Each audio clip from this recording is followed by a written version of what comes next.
നമസ്കാരം, പുതിയൊരു വീഡിയോയിലേക്ക് എല്ലാവർക്കും സ്വാഗതം. ഇന്ന് അർജൻറ്റായിട്ട് വന്ന ഒരു കാര്യമുണ്ട്. എന്താണെന്ന് വെച്ച് കഴിഞ്ഞാൽ എനിക്കത് കണ്ടിട്ട് അങ്ങനെ എന്നാൽ പ്രതികരിക്കാതിരിക്കാൻ തോന്നുന്നില്ല എന്നുള്ളതാണ്. അന്ന് ഭാര്യയാണെങ്കിൽ ഇന്ന് ഭർത്താവാണ്. വേറെ ആരെ പറ്റിയിട്ടുമല്ല പറയുന്നത്, ദിലീപിനെ പറ്റി തന്നെയാണ്. എന്താണ് പ്രശ്നം എന്ന് വെച്ച് കഴിഞ്ഞാൽ, നമ്മുടെ ശബരിമലയിൽ ക്യൂ നിൽക്കാതെ ദിലീപിന് VIP ഇത് കൊടുത്തു എന്നാണ് പറയുന്നത്. അതായത് ഒരുപാട് സമയം ശ്രീകോവിലിൻ്റെ മുന്നിൽ നിന്നിട്ട് പ്രാർത്ഥിക്കാനുള്ള ഒരു സമയം. അപ്പോഴെന്ന് പറഞ്ഞു കഴിഞ്ഞാൽ ഒരു നിരവധി പേര് എന്ന് പറഞ്ഞാൽ ദർശനത്തിന് വേണ്ടി ക്യൂ നിൽക്കുന്നുണ്ട്. അപ്പോഴാണ് ദിലീപിൻ്റെയും അതുപോലെ തന്നെ മറ്റുള്ളവരുടെയും ഈ തോന്നിയവാസം എന്ന് പറയുന്നത്. ഇതിന് കൂട്ടുനിന്നതാരാ? അവിടെയുള്ള ആൾക്കാർ തന്നെയാണ്. അവിടെ ദേവസ്വത്തിൻ്റെയും മറ്റേവരും അവിടെയുള്ള പോലീസുകാരും എല്ലാവരും കുറ്റക്കാരാണ്.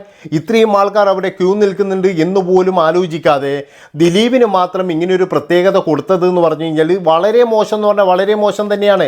പണ്ടൊരിക്കൽ കാവ്യാമാധവൻ ഇതുപോലെ വോട്ട് ചെയ്യാൻ വേണ്ടിയിട്ട് ക്യൂ നിൽക്കാണ്ട് നേരെ വന്നിട്ട് വോട്ട് ചെയ്യാൻ പോയതാ. ഒരാൾ പോലും മിണ്ടിയില്ല. എല്ലാവരും പറഞ്ഞു, അയ്യോ കാവ്യാമാധവൻ സിനിമാ താരം വരുന്നു, എല്ലാവരും മാറിക്കൊടുത്തു, മോളെ ചെയ്തോളൂ എന്ന് പറഞ്ഞു. പക്ഷേ അവിടെയുള്ള ഒരു ആൺകുട്ടി ഉണ്ടായിരുന്നു. അവൻ പറഞ്ഞു ചെയ്യാൻ പറ്റൂല എന്ന് പറഞ്ഞു. അവൻ പറഞ്ഞു ക്യൂവിൽ നിൽക്കണം പോയിട്ട് എന്ന്. അങ്ങനെ അവസാനം എന്ത് ചെയ്തു? ഈ കാവ്യാമാധവൻ പോയിട്ട് ക്യൂ നിൽക്കേണ്ടി വന്നു. അത് നിങ്ങൾ മനസ്സിലാക്കണം. അപ്പോൾ ഇതുപോലെ തന്നെയാണ് ഇപ്പോൾ ദിലീപ് ചെയ്തു. ദിലീപിന് ദർശനം വേണമെന്നുണ്ടെങ്കിൽ അവിടെ ക്യൂ നിൽക്കണം. അവിടെയുള്ള ലക്ഷക്കണക്കിന് ഭക്തന്മാരാണ്. എത്ര പേരാണ് അവിടെ ആ ഒരു 4 മണിക്കൂറോളം ദിലീപിന് വേണ്ടിയിട്ട് അവിടെ മാറ്റിവെച്ചു എന്ന് പറഞ്ഞു കഴിഞ്ഞാൽ എത്ര ഭക്തന്മാർക്ക് അവിടെ ബുദ്ധിമുട്ടുണ്ടായി. ഏതായാലും ബഹുമാനപ്പെട്ട നമ്മുടെ ഹൈക്കോടതി ഇടപെട്ടിട്ടുണ്ട്. ഇതിൽ പ്രവർത്തിച്ച അല്ലെങ്കിൽ ഇതിൽ ഒരു എന്താ പറയുക ഒരു നിരുത്തരവാദമായിട്ട് പെരുമാറിയ ഉദ്യോഗസ്ഥർക്കൊക്കെ എന്ന് പറഞ്ഞു കഴിഞ്ഞാൽ പണിഷ്മെൻറ്റ് കൊടുക്കണം എന്നാണ് എനിക്ക് പറയാനുള്ളത്. ഇമാതിരി തോന്നിയവാസം എവിടെയും കാണിക്കരുത്. ദൈവത്തിൻ്റെ മുമ്പിൽ ദിലീപ് എന്നില്ല, അല്ലെങ്കിൽ സാധാരണക്കാരെന്നില്ല. ദിലീപ് ചിലപ്പോഴെന്ന് പറഞ്ഞാൽ കുറച്ച് കാണിക്ക കൂടുതലിടുന്നുണ്ടാകും. കാരണം ചിലപ്പോഴെന്ന് പറഞ്ഞാൽ പാവപ്പെട്ടവൻ 100 രൂപ ഇടുമ്പോൾ ദിലീപ് 10,000 ഇടുന്നുണ്ടാകും. അത് വേറെ പ്രശ്നം. അതെന്തോ ആയിക്കോട്ടെ, അതിൻ്റെ ഒരു പ്രത്യേകതയായിരിക്കാം ദിലീപിന് കൊടുത്തത്. പിന്നെ ചില ആൾക്കാർക്കൊക്കെ ഉണ്ടല്ലോ സിനിമാ താരം എന്ന് പറഞ്ഞു കഴിഞ്ഞാൽ പിന്നെ ഇങ്ങനെ തൊഴലാണ്. അതായത് സിനിമാ താരം വന്നു, ദിലീപ് വന്നേ, അയ്യോ എൻ്റെ ബാക്കി എല്ലാം മറന്നിട്ട് ഇവർ ദിലീപിൻ്റെ കൂടി അങ്ങ് പോകും എന്നുള്ളതാണ്. അവിടെ ഒരുപാട് ആൾക്കാരുണ്ട്. ആ ഒരു ക്യൂ കണ്ടപ്പോഴും നമുക്ക് വിഷമമായി. ചെറിയ കുട്ടികളൊക്കെ മാളികപ്പുറത്തെയും അതുപോലെ തന്നെ കന്നി അയ്യപ്പന്മാരെയൊക്കെ എടുത്തിട്ട് ഒരുപാട് അച്ഛന്മാർ അവിടെ കാത്തിരിക്കുകയാണ്. ഒരുപാട് അയ്യപ്പന്മാർ അവിടെ കാത്തിരിക്കുമ്പോഴാണ് ദിലീപിനെ പോലെയുള്ള ഒരാളുടെ തോന്നിയവാസം. ഇനി ദിലീപിന് ബുദ്ധി വേണ്ടേ? അതായത് ദിലീപിന് അറിയാലോ ഞാൻ ഈ തിരക്കിൻ്റെ ഇടയിൽ അങ്ങനെ പോകാൻ പാടില്ല. ഇനി അങ്ങനെ പോയി കഴിഞ്ഞാൽ തന്നെ ദിലീപ് പറയണം, എനിക്ക് ഈ VIP പരിഗണനയൊന്നും വേണ്ട കേട്ടോ, ഞാൻ എല്ലാവരും പോലും ഇവിടെ നിന്നോളാം എന്നുള്ള ഒരിത് ദിലീപ് പറയണം. ദിലീപിനത് പറ്റൂല. ദിലീപാണെങ്കിൽ ഇതൊക്കെ എന്ന് പറഞ്ഞാൽ ആസ്വദിക്കണം. വേറെ പ്രശ്നമുണ്ട് ഇതിൻ്റെ ഉള്ളിൽ. അതായത് ദിലീപിന് ഇപ്പോഴെന്ന് പറഞ്ഞു കഴിഞ്ഞാൽ എല്ലാവരും കുറച്ച് താഴോട്ട് ഇങ്ങനെ ഇതായിക്കൊണ്ടിരിക്കലാണ്. അപ്പോൾ ഈ ഒരു സന്ദർഭം പറഞ്ഞിട്ട് ദിലീപിനങ്ങ് കയറി വരാനുള്ള ഒരു ഇതായിരിക്കാം.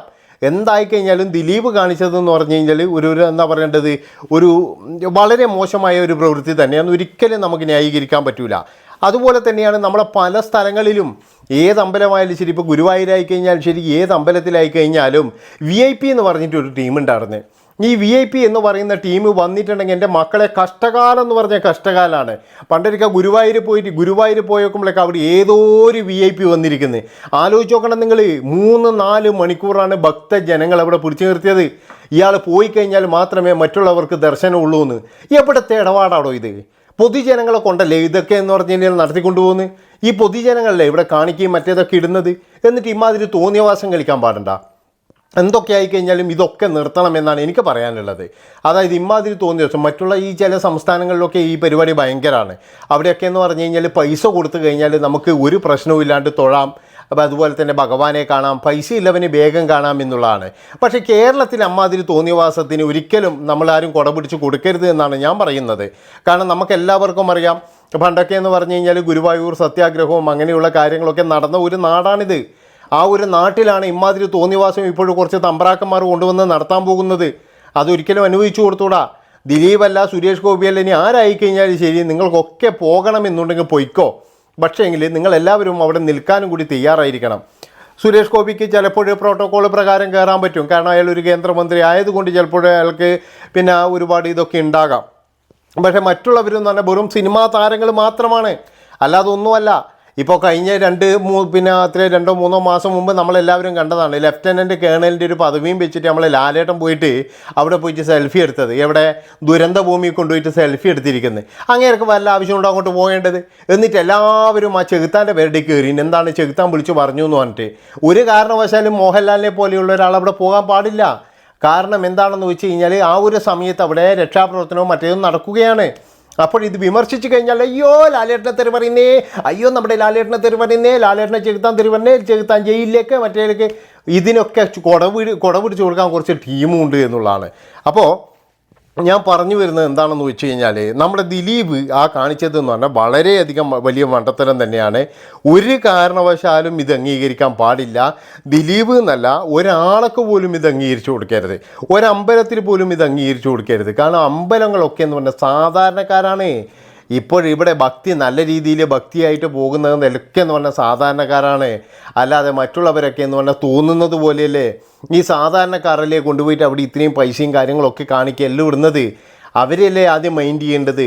അവരെയൊക്കെ മാറ്റി നിർത്തിയിട്ട് എങ്ങനെ തോന്നടോ ഇത്രയും വലിയ ക്യൂ ജനങ്ങളെ അവിടെ നിർത്തിച്ചിട്ട് അവിടെ വടം കെട്ടി തിരിച്ചിട്ട് ദിലീപ് എന്ന് പറയുന്ന ഒരു മനുഷ്യന് തൊഴാൻ വേണ്ടിയിട്ട് മണിക്കൂറുകളോളം അവിടെ നടേൻ്റെ മുന്നിൽ നിന്ന് പ്രാർത്ഥിക്കുക, ഇതൊക്കെ എവിടത്തെ തോന്നിവാസമാണ്?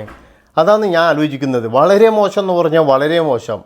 ഇങ്ങനെയുള്ള ആൾക്കാർ പുറപ്പെടുമ്പോൾ തന്നെ ചോദിക്കണം അവിടെ തിരക്കുണ്ടോ, ഞാൻ വന്നു കഴിഞ്ഞാൽ പ്രശ്നമാവൂലേ? പ്രശ്നമാവും എന്ന് പറഞ്ഞാൽ പോകരുത്, അല്ലെങ്കിൽ സാധാരണ ജനങ്ങളെ പോലെ പോയിക്കോ. ഇപ്പോൾ ഈ കലാഭവൻ പണ്ട് ഞാൻ ചില സ്ഥലങ്ങളിലൊക്കെ കണ്ടിട്ടുണ്ട്. കലാഭവൻ പോകുമ്പോൾ അയാളെന്ന് പറഞ്ഞാൽ സാധാരണക്കാരനായിട്ടാണ്. അയാൾക്ക് ഒരു സ്ഥലത്ത് പോലും അയാൾക്കൊരു VIP പരിഗണന കിട്ടുന്നത് ഇഷ്ടമല്ല. അതായത് ഈ കോഴിക്കോടങ്ങാറ്റ ഒരു കല്യാണം ഉണ്ടായിരുന്നു അയാളുടെ സുഹൃത്തിൻ്റെ. ഈ കല്യാണത്തിന് അയാൾ പറഞ്ഞു മണി നിങ്ങൾ വരരുത് എന്ന് പറഞ്ഞു. പക്ഷേ വരരുത് എന്ന് പറഞ്ഞാലും അയാൾ പോയി അവിടുന്ന്. അയാൾ ആദ്യം തന്നെ പറഞ്ഞു ഞാൻ ഈ കല്യാണ വീട്ടുകാരനായിട്ടാണ് വരുന്നത്, അതായത് ഇവരുടെ ബന്ധുക്കളായിട്ടാണ് വരുന്നത്, അതുകൊണ്ട് എന്നെ ആരും ഒരു VIP പരിഗണനയിൽ കാണരുതെന്ന് പറഞ്ഞിട്ട് മണി അവിടെ ചോറ് വിളമ്പാൻ വരെ നിന്നു എന്നാണ് പറയുന്നത്. കാരണം മണി അതേപോലെയാണ്. മണിക്ക് അങ്ങനെയുള്ള ഈ ഇതൊന്നുമില്ല. നേരെ മറിച്ച് വേറെ ആരെങ്കിലും പോയി കഴിഞ്ഞാൽ അയ്യോ ദേ വരുന്ന ആൾക്കാരും പരിവാരങ്ങളും ഒരു 5-8 ഗുണ്ടകൾ വേറെ, അതിൻ്റെ പുറകിൽ വേറെ, അതിൻ്റെ കുറേ ജിമ്മന്മാർ മസിൽ പിടിച്ചിട്ട് എന്തൊരു തോന്നിയവാസമാണ്. ഇതെന്തൊരു ബള്ളേരിക്കാ പാട്ടണ. സിനിമാ താരങ്ങൾ പോകുമ്പോഴേ കണ്ടു കഴിഞ്ഞാൽ നമുക്ക് തന്നെ ചിരി വരുവായിരുന്നേ. ഇതെന്ത് ജനങ്ങളൊക്കെ വെറും പെറുക്കുകളും, ഇവരെന്തോ വലിയൊരു സംഭവം. ജനങ്ങളെ പൈസ കൊണ്ടല്ലേ ഇവന്മാരൊക്കെ എന്ന് പറഞ്ഞാൽ വലിയ വലിയ നടന്മാരാകുന്നു. ഈ പാവങ്ങളായ ആൾക്കാർ അത്താഴ പട്ടിണിക്കാർ പോയിട്ട് 100 രൂപയും 200 കൊടുത്തിട്ട് ഇവന്മാരുടെ സിനിമ കണ്ടിട്ടാണ് ഇവരെ വിജയിക്കുന്നത്. പക്ഷെ കുറച്ച് കഴിഞ്ഞാൽ എന്താ, ഇവർക്ക് പൊതുജനങ്ങളെ പുച്ഛമാണ്. അതായത് ഒന്ന് നോക്കി ചിരിക്ക കൂടി ചെയ്യാത്ത ഒരു നടിയൊക്കെ ഉണ്ട്. ഇതിനിടയ്ക്ക് മമ്മി എന്ന് കാറ്റം പറഞ്ഞൊരു സിനിമ വന്നേ. ആ സിനിമയുടെ പ്രൊമോഷൻ അങ്ങാറ്റം വന്നൊരു നടിയാണ്. നമ്മൾ ആറാട്ടണ്ണന് കൈ കൊടുത്തില്ല എന്ന് പറഞ്ഞിട്ടൊരു പ്രശ്നം ഉണ്ടായിരുന്നു. ആ കൈ കൊടുക്കണമെന്ന് നമ്മളാരും പറയുന്നുമില്ല, കാരണം എല്ലാവർക്കും കയറിയിട്ട് കൈ കൊടുക്കേണ്ട ആവശ്യമൊന്നുമില്ല, പോട്ടെ. പക്ഷേ ഒരാളെ നോക്കിയിട്ടൊന്നും ചിരിക്കത്തില്ല ആ നടിയൊന്നും. ആ നടിയുടെയൊക്കെ വിചാരം കണ്ടു കഴിഞ്ഞാൽ ഇവരെന്തോ വലിയൊരു കൊമ്പത്തുള്ളതാണെന്നാണ് തോന്നുന്നത്. കാരണം അമ്മാതിരി പുച്ഛമാണ് പൊതുജനങ്ങളെ. അതുകൊണ്ടാണ് ഞാൻ പറയുന്നത് മമ്മിയൊക്കെ എന്ന് പറഞ്ഞാൽ 8 നെല്ലിൽ പൊട്ടുകയും ചെയ്തു. ഞാൻ വേറെ ആരെയും കാര്യമില്ല പറയുന്നത്, ഐശ്വര്യ ലക്ഷ്മീൻ്റെ കാര്യം തന്നെയാണ് പറയുന്നത്. അതായത് ആ ഒരാൾക്ക് പോലും ഒരു തരത്തിലുള്ള ഒരു വിലയും കൊടുക്കാതെ ഇങ്ങനെയുള്ള ഒരുപാട് ടീമുകളുണ്ട്. ഇവന്മാരൊന്നും സിനിമ പോലും ആരും കാണരുതെന്ന് ഞാൻ പറയുള്ളൂ. അത്രമാത്രം തോന്നിയവാസമാണ് ഇവരൊക്കെ കാണിക്കുന്നത്. അപ്പോൾ ഇത്രയും പറഞ്ഞുകൊണ്ട് ഏതായാലും ബഹുമാനപ്പെട്ട കോടതി ഇതിൻ്റെ അകത്ത് ഇടപെട്ടിട്ടുണ്ട്. വലിയ സന്തോഷമാണെന്ന്. കാരണം പൊതുജനങ്ങൾക്ക് വേണ്ടി സംസാരിക്കാൻ ഒരു സംവിധാനങ്ങളിലും ഉണ്ടല്ലോ. അവിടെയുള്ള കുറേ ആൾക്കാർക്ക് വിവരമില്ല, ഈ പോകുന്നവന് തീരെ വിവരമില്ല. അപ്പോൾ ഇത്രയും പറഞ്ഞുകൊണ്ട് ഈ ഒരു വീഡിയോ ഇവിടെ വെച്ച് വൈൻഡപ്പ് ചെയ്യണം. ഇഷ്ടപ്പെട്ട് കഴിഞ്ഞാൽ ഒന്നും നോക്കണ്ട മക്കളെ, അർജൻ പറഞ്ഞങ്ങ് സബ്സ്ക്രൈബ് ചെയ്തോ. നന്ദി, നമസ്കാരം.